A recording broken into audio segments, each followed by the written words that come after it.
Hello दोस्तों, कैसे हैं आप लोग। स्वागत है आप सभी लोगों का आप सभी के अपने चैनल सपोर्टिंग आप फार्मेसी में। दोस्तों, आज का ये वीडियो आप सभी लोगों के लिए बहुत ही महत्वपूर्ण होने वाला है, क्योंकि आज की इस वीडियो में आप लोगों को डायरिया मतलब दस्त की कॉम्बिनेशन दवाइयों के बारे में बताने वाला हूं।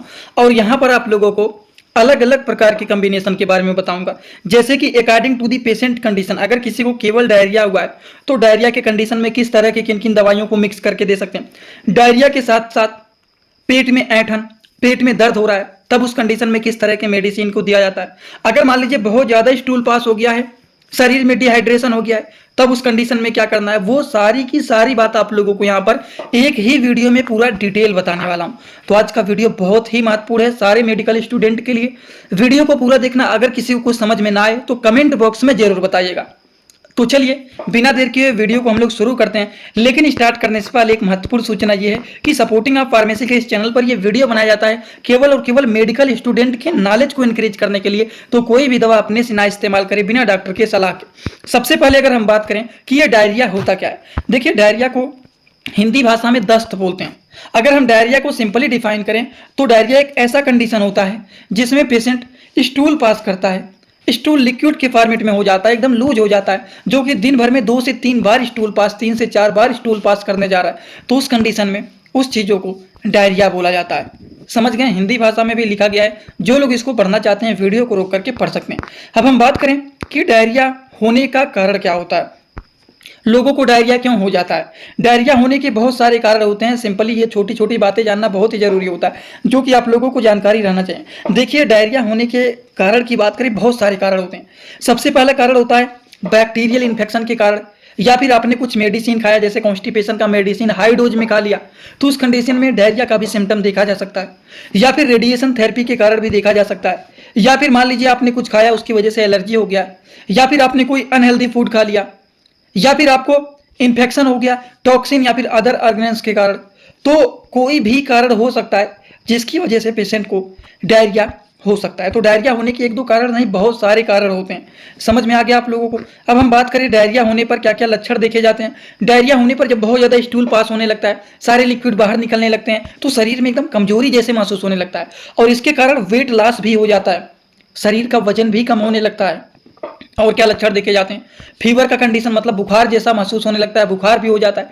डिहाइड्रेशन मतलब शरीर में पानी की कमी हो जाता है, ज्यों आप पानी पीते हैं सारा पानी स्टूल के रास्ते बाहर निकल जाता है, तो शरीर में पानी की कमी भी देखा जा सकता है। और इतना ही नहीं, वोमिटिंग मतलब उल्टी जैसा होना, सीवियर पेन मतलब बहुत ज्यादा पेट में दर्द होना, ऐंठन होना, कभी कभी इस तरह के भी कंडीशन देखे जाते हैं। तो यही सिम्टम के बेसिस पर अगर पेशेंट आपके पास आएगा तो वो क्या बताएगा, हमको दस्त हुआ है, पेट में दर्द हो रहा है, बुखार जैसा हुआ है, वही सारी चीज बताते हैं ना। तो उन सारी चीजों को देखते हुए उसके अकॉर्डिंग मेडिसिन को सेट करके उसको दिया जाता है। बस समझ रहे हैं ना आप लोग। तो अब हम आपको बताने वाले हैं मेडिसिन के बारे में कि किस तरह से मेडिसिन को कॉम्बिनेशन में बना करके पेशेंट को दिया जाता है। तो चलिए एक एक करके सारी मेडिसिन के बारे में हम लोग समझते हुए चलते हैं। तो चलिए हम बात करते हैं सबसे पहले मेडिसिन के बारे में। देखिए सबसे पहला जो मेडिसिन है वो है लोपेरामाइड टैबलेट। दूसरा मेडिसिन है नॉरफ्लॉक्सासिन टिनिडाजोल टैबलेट। अगर इनके साल्ट में आप कंफ्यूज हो रहे हैं, लोपेरामाइड तो दिया ही जाता है, नॉरफ्लॉक्सासिन एंड टिनिडाजोल जो कि नॉरफ्लॉक्स टीजेड के नाम से आता है, वो 9 से 10 रुपए का ये टैबलेट देते हैं। मेडिकल स्टोर पर जाएंगे 9 से 10 रुपए का वो टैबलेट मिलता है। अगर नॉरफ्लॉक्सासिन एंड टिनिडाजोल नहीं है, नॉरफ्लॉक्स टीजेड नहीं है, तो उस कंडीशन में ओफ्लॉक्सासिन और इंडाजोल टैबलेट को दिया जाता है। समझ में आ गया। तो ये दोनों में से कोई एक मेडिसिन को दिया जाता है।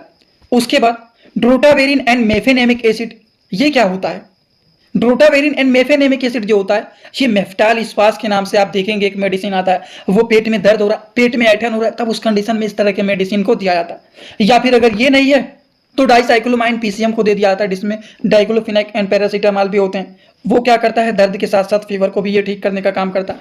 अगर मान लीजिए किसी को उल्टी हो रहा है, तब उस कंडीशन में क्या करेंगे, ओंडेंसेट्रान मेडिसिन को भी मिक्स करके दे दिया जाता है। ओंडेंसेट्रान हो गया, डोमपेरिडोन हो गया, ये नोजिया एंड वोमिटिंग को रोकने का काम करते हैं। और अगर मान लीजिए शरीर में डिहाइड्रेशन हो गया है, तब ओआरएस को मिक्स कर देंगे।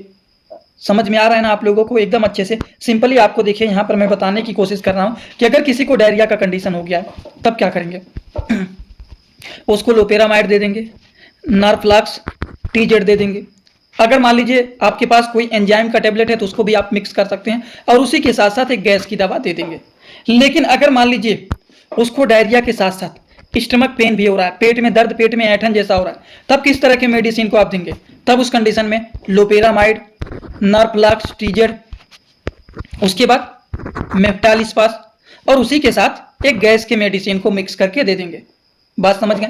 लेकिन अगर मान लीजिए किसी को डायरिया के साथ साथ वोमिटिंग भी हो रहा है, उल्टी दस्त दोनों हो रहा है, तब क्या करेंगे उस कंडीशन में?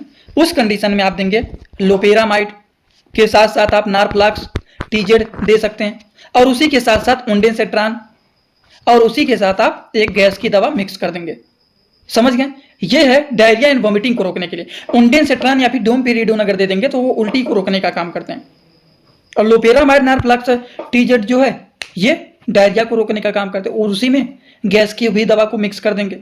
तो इस तरह से दवाइयों के कॉम्बिनेशन बना करके डायरिया की कंडीशन में दिया जाए। दोस्तों इसी तरह से मैं आप सभी लोगों के लिए एक बुक बनाया हूं जिस बुक का नाम है A to Z medicine book. ये दोस्तों जो बुक है ये टोटल 600 पेज का है, जिसमें आप लोगों को टोटल 46 चैप्टर मिल जाएंगे और साथ ही साथ आप लोगों को 46 वीडियो लेक्चर भी मिल जाएगा हर एक चैप्टर का। ये दोस्तों जो बुक है ये टोटल 499 रुपए का है। ये बुक आप लोगों को व्हाट्सएप पर PDF के फॉर्मेट में दिया जाता है और अगर आप लोग इस बुक को लेना चाहते हैं, अगर आप मेडिकल के छात्र हैं, प्रैक्टिस करने वाले छात्र हैं, तो आप लोग इस वीडियो के कमेंट बॉक्स में जाना, आप लोगों को एक लिंक मिल जाएगा। जब आप उस लिंक पर क्लिक करेंगे तो डायरेक्ट आप व्हाट्सएप पर पहुंचेंगे, उसी नंबर पर पेमेंट करना है, वहीं पर आपको बुक और पूरे बुक का वीडियो लेक्चर मिल जाएगा। ये बुक PDF के फॉर्मेट में मिलेगा आप लोगों को। जो लोग लेना चाहते हैं जरूर इस बुक को परचेज करें, जिसमें हजारों प्रकार की दवाइयों का नॉलेज आपको मिल जाएगा।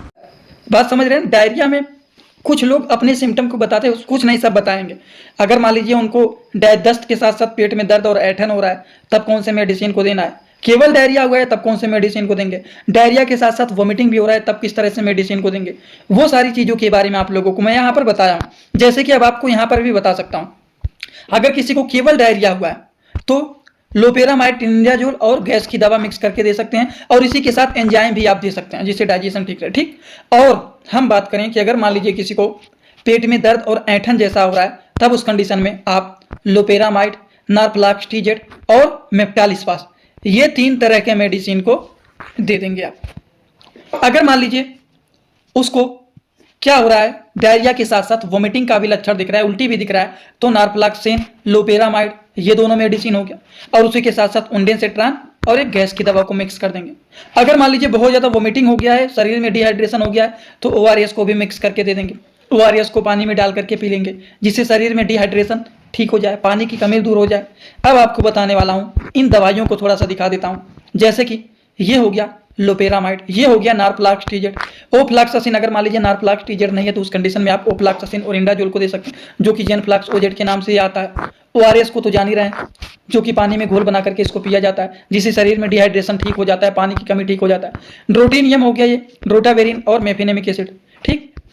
डाइसाइक्लोमाइन हाइड्रोक्लोराइड और पैरासीटामॉल इसमें होता है, जो कि दर्द और बुखार दोनों चीजों को ठीक करने का काम करता है। मेफ्टालिस्पास को भी आप इस कंडीशन में पेट में दर्द हो रहा है तो दे सकते हैं। उल्टी में ओंडेंसेट्रान, ओंडेम MD4 को मिक्स करके दे सकते हैं और डोमपेरिडोन डिस्पर्सिबल टैबलेट, ये दोनों मेडिसिन नोजिया एंड वोमिटिंग को रोकने का काम करता है, तो दोनों में से कोई एक मेडिसिन को दिया जाता है। इन दोनों में से भी कोई एक मेडिसिन को दिया जाता है, दोनों नहीं दिया जाता है, कोई एक दिया जाता है।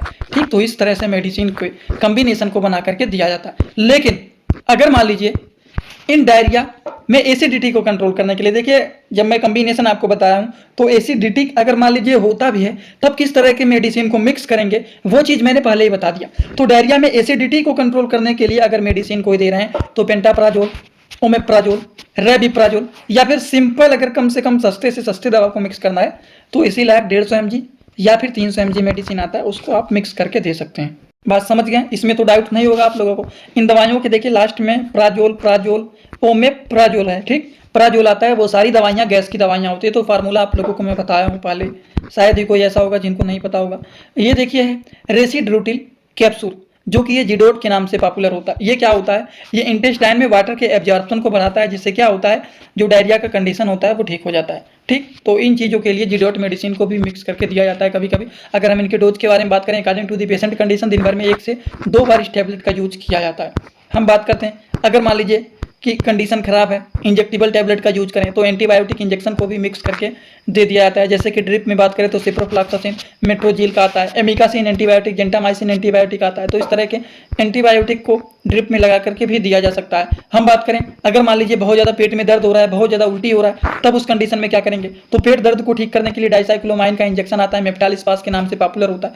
तो ये पेन को कंट्रोल करने के लिए मेफ्टालिस्पास को दिया जाता है पेट में अगर बहुत ज़्यादा दर्द हो रहा है, ठीक। और अगर मान लीजिए ये क्या हो गया, इधर उधर हो गया था, ठीक, चलिए सही हो गया। आप कंट्रोल पेन मतलब दर्द को ठीक करने के लिए दिया जाता है। और एमेसेट जो होता है इसका जो साल्ट नेम है वो है ओंडेनसेट्रान।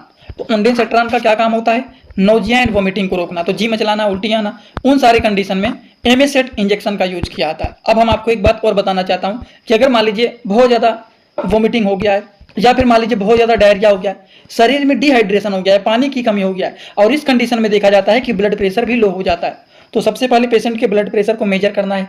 अगर लो हो जाता है, नॉर्मल है, तो उस कंडीशन में आप दे सकते हैं। लेकिन अगर किसी का हाई है तब उस कंडीशन में इस तरह के आईवी फ्लूइड का नहीं यूज करना है। हम बात करें जैसे कि नॉर्मल सैलिन हो गया, डेक्स्ट्रोज नॉर्मल सैलिन हो गया, रिंगर लैक्टेट सॉल्यूशन हो गया, तो इस तरह के जो आते हैं normal saline, dextrose normal saline, Ringer lactate solution, इनमें से कोई भी एक यूज किया जाता है। क्यों यूज किया जाता है, maintain low blood pressure and dehydration, मतलब लो ब्लड प्रेशर है उसको मेंटेन करने में, शरीर में पानी की कमी हो गया है उन सारी चीज़ों को नॉर्मल करने में इस तरह के आईवी फ्लूइड का भी यूज किया जाता है। तो आई होप आप सभी लोगों को ये सारी बात एकदम अच्छे से समझ में आया होगा। शायद ही कोई ऐसा होगा जिनको आज का वीडियो नहीं समझ में आया होगा। अगर आप लोगों को ये सारी बात समझ में आया हो तो आप सीधा सीधा कमेंट बॉक्स में आएंगे और अपना फीडबैक जरूर देंगे कि आज का वीडियो समझ में आया या फिर नहीं समझ में आया। और एक बात, जो लोग हमसे इंस्टाग्राम में जुड़ना चाहते हैं वो भी जुड़ सकते हैं, छोटे छोटे कंटेंट वहां पर भी बनाता रहता हूं, जुड़े रहेंगे तो बेनिफिट मिल सकता है। जुड़ने के लिए सिंपली जो चैनल का पूरा नाम है सपोर्टिंग आप फार्मेसी, सर्च करेंगे तुरंत मिल जाएगा। आप वहां पर फॉलो करके हमसे जुड़ सकते हैं, कुछ भी पूछना है, कुछ भी बताना है, छोटे कंटेंट बने हुए हैं वो सारी चीज देख करके शेयर कर सकते हैं और भी बातें कर सकते हैं। आज का वीडियो यहीं पर होता है complete. Thanks for watching, like comment share and subscribe this channel.